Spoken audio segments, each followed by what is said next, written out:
Okay, so check this out.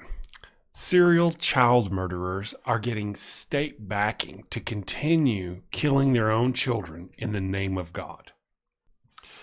I say serial child killers because they've already done it once, murdered one of their children, and they were going to do it again, but were it not for the intervention of outsiders. And by their entire argument, should it happen, they'll continue doing it again and again. Every time, they have no problem because of their faith. Okay, so before we get too far, if you don't mind, now here's the deal: if you believe harming children is bad in the name of religion, harming children in the name of religion is bad, then go out and click that like and subscribe button because that's what this is all about.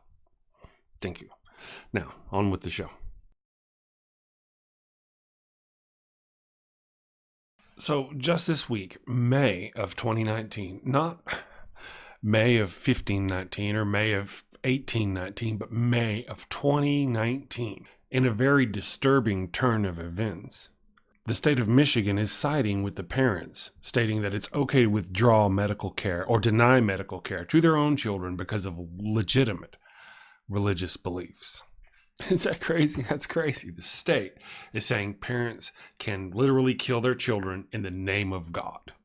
And actually, it's this newest ruling is not necessarily that it's okay to do it. It's always been on their books to do it. What they're ruling now is that the judge has to tell the court and the jury and everybody, the judge has to make it known that this is state law to allow your children to die without medical care if you have legitimate religious beliefs. That's what this is all about. Not that they're making it legal now. It's always been legal there. Now what they're doing is they're making sure that a judge has to let everybody know in the court that it is legal whenever a case like this comes up. Here's the actual court order. And as you can see from what I've highlighted, it says the trial court must instruct the jury that a parent or guardian legitimately practicing his religious beliefs who thereby does not provide medical treatment for a child for that reason alone shall not be considered a negligent parent or guardian. Okay, that's really the whole deal in it. At the bottom here, it also goes on to say that it says, because they're remanding it back to a lower court.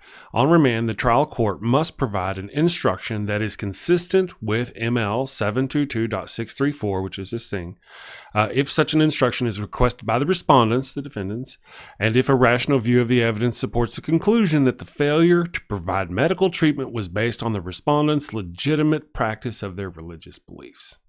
Right there. As long as you legitimately believe that this is part of your religion, you can harm your child to whatever extent. That's what that says. And that the court has to be notified if you're brought to trial, and you want them to be, they have to tell them. And that's what this says. So there you go. That's it. Now we can look at the article. If you look at the Patheos article, they're really, it almost reads as though this is new.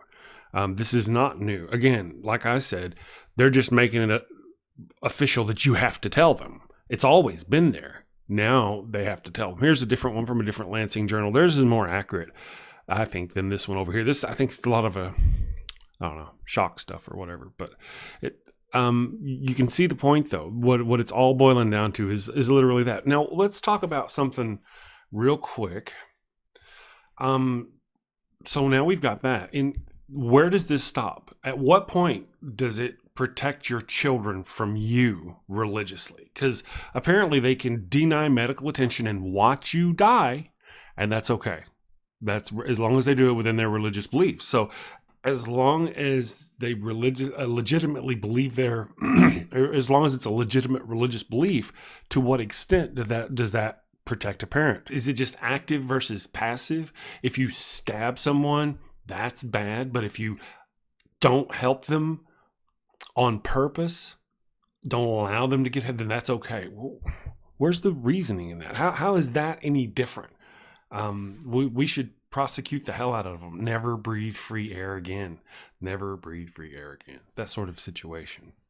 Okay, so what examples have you heard of about people using religion to hurt their children or other people's children. Now, the whole Catholic sex thing with kids, that doesn't count, right? Because it's not actually sanctioned with the, I mean, it is sanctioned, but it isn't sanctioned. You know what I mean?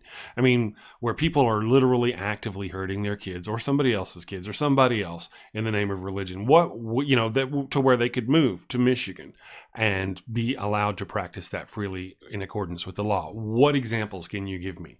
Thank you very much. If you enjoyed the show, like, subscribe, share, thumbs up, that sort of thing. I certainly appreciate it. Have a great day.